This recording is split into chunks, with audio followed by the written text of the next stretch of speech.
Hello everyone, Assalamu Walaikum. How are you all? I hope you are well.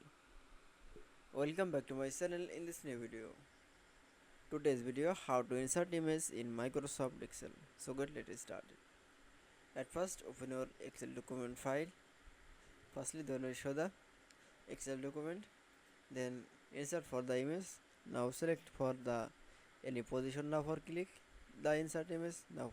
Then we can say now click for the any position. This position is the insert image firstly. Going to the insert menu option. Now click for the picture option.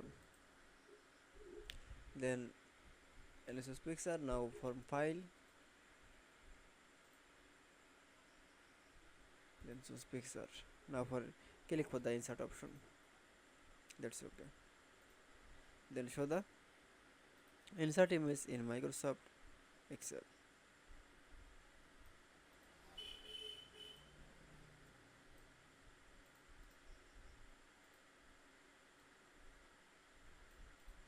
That's okay.